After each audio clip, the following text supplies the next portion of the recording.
German Chancellor Olaf Scholz has become the first major world leader to visit Israel since Hamas's deadly attacks. In a joint press conference with Israel's Prime Minister Benjamin Netanyahu, Chancellor Scholz warned regional powers not to get involved militarily in the conflict, saying the war must not escalate and spread throughout the Middle East. The Chancellor also stressed what he called Germany's special responsibility to support Israel following the Nazi-era Holocaust in which some 6 million Jews were murdered. The Israeli Prime Minister compared Hamas's terror attack to those crimes. 80 years ago, our people experienced the worst savagery in the history of humanity with the Nazi crimes against the Jewish people on the soil of Germany and Europe. I must tell you, my friend, that the savagery that we witnessed perpetrated by the Hamas murderers coming out of Gaza were the worst crimes committed against Jews since the Holocaust. And here is what Germany's chancellor had to say. The security of Israel and its citizens is German reason of state. The German government acts according to this principle and is supported in this by parliament across the party spectrum. It is important for me to say this today, in this difficult time, in all clarity.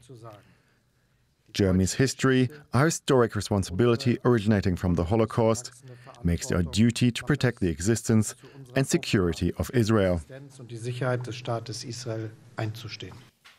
Let's talk more about this with DW's chief political editor, Michaela Köfner, who has been following that presser. Hi, Michaela. Both Scholz and Netanyahu mentioning and invoking the Holocaust. That feels deeply important. Can you tell us what you made of their comments just now?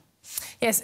It was a historical moment. Whatever comes next, here we see the country who just suffered the largest loss of Jewish life since that Holocaust, and today's chancellor of the nation that were the perpetrators of the Holocaust, standing together against Hamas. And it was a very striking parallel from Benjamin Netanyahu there, that he basically referred to Hamas as the new Nazis, as a reincarnation of the Islamic State, putting it into a more contemporary reference there.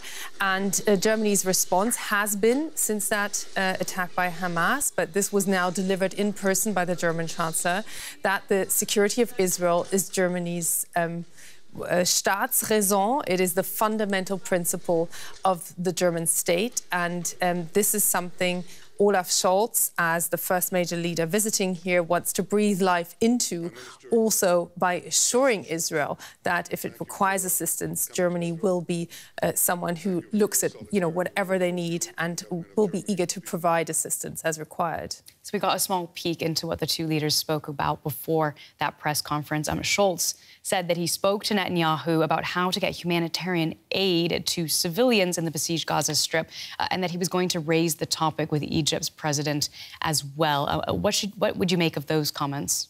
I think this gives us an idea of the coordinates of Germany's role as a country that is keeping channels of communication open with everyone and trying to ensure Israel being safe by talking to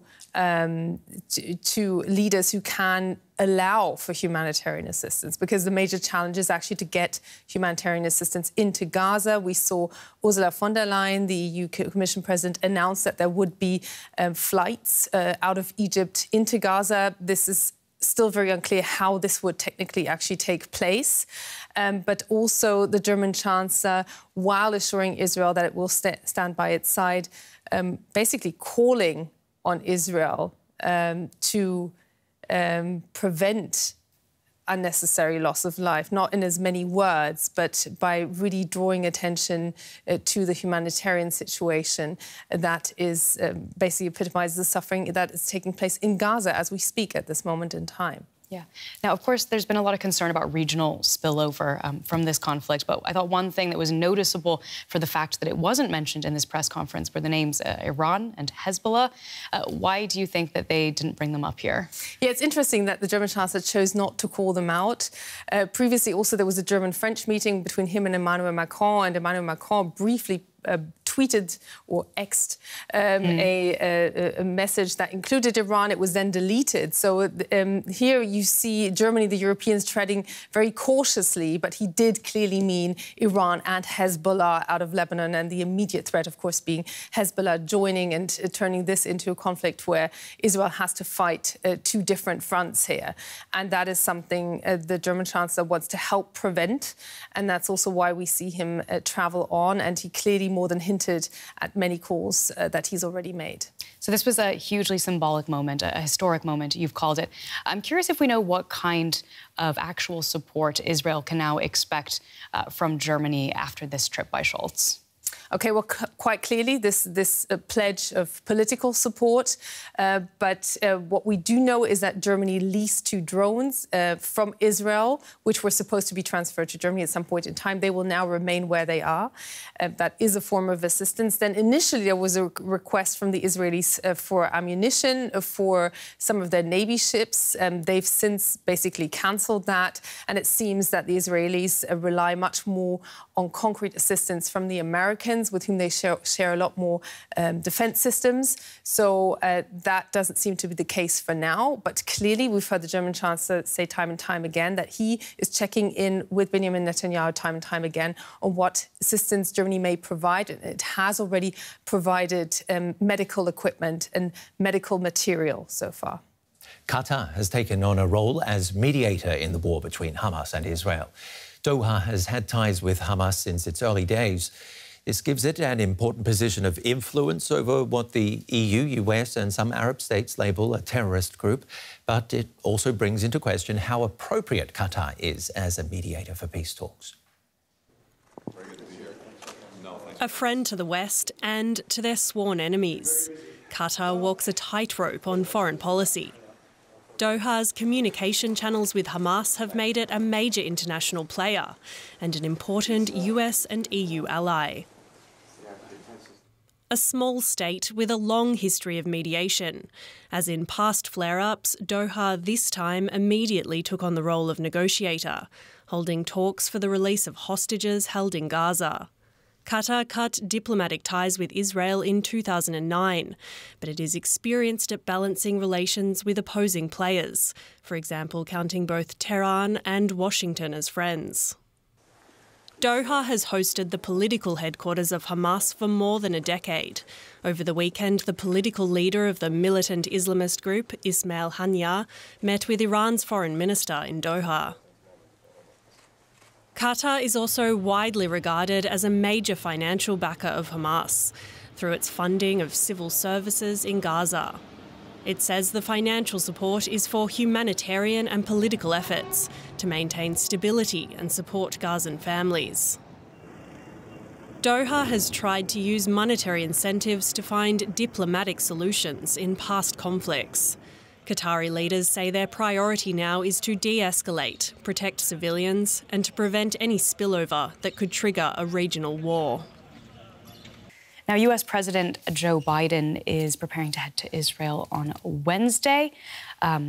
Earlier, we also know that the German Chancellor, that the Chancellor met with King Abdullah in Berlin. We know that the leaders there discussed the humanitarian situation in the Gaza Strip and also how to prevent further escalation between Israel and Hamas in Gaza. The Jordanian leader also warned against Palestinian refugees being pushed into Egypt or Jordan, calling this a red line. And the Jordanian King stressed the need for aid to alleviate the suffering of civilians on both sides. But he said the humanitarian issue must be dealt with inside Gaza and the West Bank. That is a red line, because I think that is the plan by certain of the usual suspects to try and create de facto issues on the ground. No refugees in Jordan, no refugees in Egypt. This is a situation of humanitarian dimension that has to be dealt inside of Gaza and the West Bank, and not to try and push the Palestinian challenge and their future onto other people's shoulders. I'm joined now by DW's senior international correspondent, Velina Tchakarova from Tel Aviv. Fanny, this is a very difficult position for Israel, isn't it? How can Israel ensure the safety of these hostages in Gaza while it is also bombing the territory? Israel is facing a huge dilemma. Their aim is to root out Hamas militants, they keep saying, but at the same time they're confronted with the fact that Hamas built a vast tunnel system. We're talking about an underground city, basically, of 400-kilometer-long tunnels. And the entrances to these tunnels are close to schools, close to hospitals, in a very densely populated area. And in that tunnel system now are not only the militants and the people who support them, but also apparently also the hostages, and this is the dilemma that Israel is facing. Now, they did say that everyone who can basically shall leave the northern part of Gaza towards the south, a forced evacuation basically, but that itself poses a huge danger for Palestinians, for the people who need to leave now, because once they are trying to leave, they either lack fuel, so a lot of people are trying to leave from the north to the south on foot, but once they get to the south, what is going to happen to them? The only opening to the world that could become an opening is the Rafah border crossing with Egypt, but that remains closed. And yes, we do hear that the US and Israel are talking about somehow trying to create so-called safe zones in the south, but also trying to get aid in. But at this point, there's nothing precise about these plans, and things are getting worse by the hour for the people as these talks are ongoing. So urgently, the UN is calling for aid to get in, and obviously the people who are protesting here behind me are calling for the release of those hostages. Yes, as we've seen, it's not just Israelis, there are also many foreigners among the hostages. What kind of role are foreign governments playing here in trying to secure their release?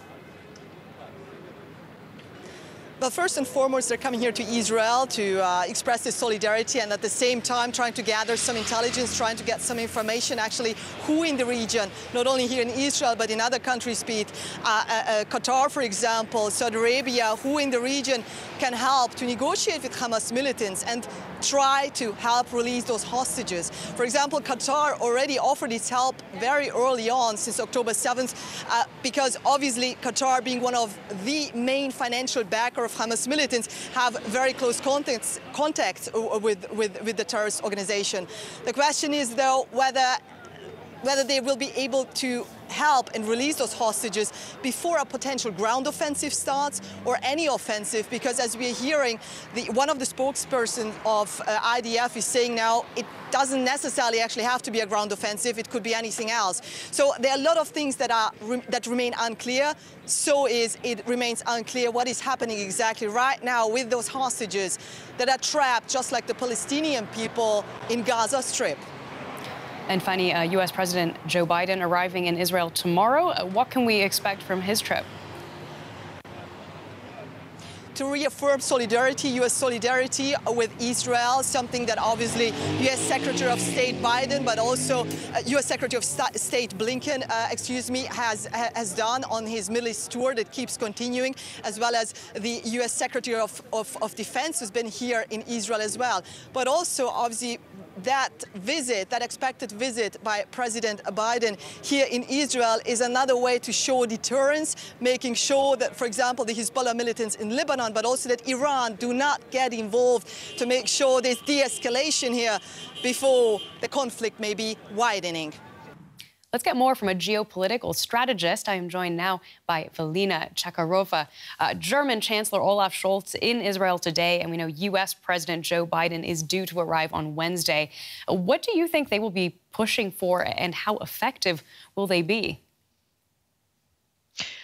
Thank you for the invitation. Well, first, of course, the German Chancellor is going to meet the Israeli leadership to show actually solidarity, not only on behalf of Germany, but in general on behalf of European Union member states. There are German hostages, so he will also meet families of those who have been taken hostage.